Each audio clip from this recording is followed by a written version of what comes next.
জিজ্ঞাসাবাদের জন্য মিল্টন সমাদ্দারের ৭ দিনের রিমান্ড চাইবে পুলিশ। Child and old age care নামে একটি আশ্রয়কেন্দ্রের প্রতিষ্ঠাতা চেয়ারম্যান মিল্টন সমাদ্দারের ৭ দিনের রিমান্ড চেয়ে আদালতে পাঠাচ্ছে মহানগর গোয়েন্দা পুলিশ ডিবি। এর আগে মিল্টন সমাদ্দারের বিরুদ্ধে থানায় মামলা করা হয়।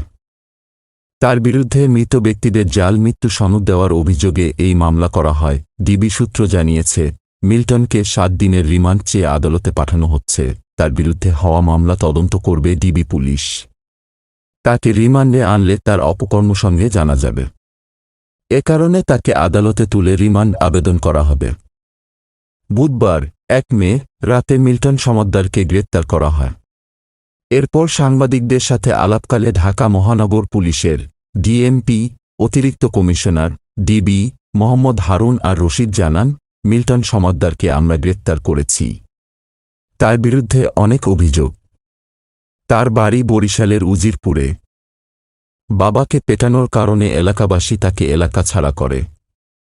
ডিবি কার্যালয়ে বেশ কয়েকজন অভিযোগকারী অবস্থান করছেন বলেও জানিয়েছেন ঢাকা ডিবির প্রধান। তারা মামলা করবেন বলেও জানান তিনি।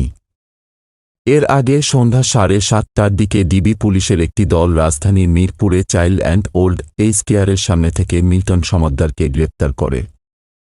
Child and old age care নামক বৃদ্ধাশ্রমের আড়ালে মিল্টন সমাদ্দারের নানা অপকর্ম নিয়ে সংবাদমাধ্যমে প্রতিবেদন প্রকাশের পর দেশব্যাপী তুমুল সমালোচনার ঝড় ওঠে।